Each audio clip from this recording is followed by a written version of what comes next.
ఎదురు చూస్తున్న వీకెండ్ రాకన వచ్చేసింది. వచ్చి రాగానే నాగార్జున గారు కోటింగ్ మొదలు పెట్టేశారు. నిఖిల్, నువ్వు చీప్గా ఉండి నువ్వు నీ క్లాన్స్ మాట వింటున్నావు అని అనిపించలేదా?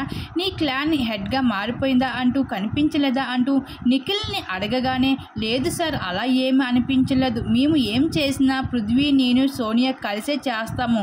మేము ఒకే టీం అని ఫీల్ అవుతున్నారు అందరూ అంటూ నిఖిల్ తన అభిప్రాయాన్ని చెబితే నాగార్జున గారి ముందు, వాళ్ళు మాత్రమే అనుకుంటున్నారా? మొత్తం హౌస్మెంట్స్ అంతా అనుకుంటున్నారా? నీ టీంలోకి రాలేదు అంటే అర్థం ఏమిటి నిఖిల్? నువ్వు నీ క్లాన్లో కాకుండా మరొక నిర్ణయం తీసుకుంటున్నావు. అది నీకు అనిపించలేదా?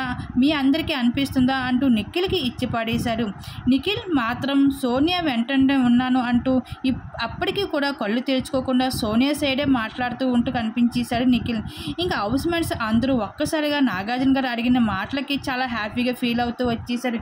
ఈ విధంగా అయితే బిగ్ బాస్ హౌస్లో నిఖిల్ అయితే తన తప్పు అంటూ నాగార్జున గారు స్టేజ్ పై నుంచి గట్టిగా కోటింగ్ అయితే ఇవ్వడం జరిగింది. మరి నిఖిల్ తను చేసిన దానిపై మీరేమనుకుంటున్నారు? మీ అభిప్రాయాన్ని తప్పకుండా కామెంట్స్ షేర్ చేసుకోండి.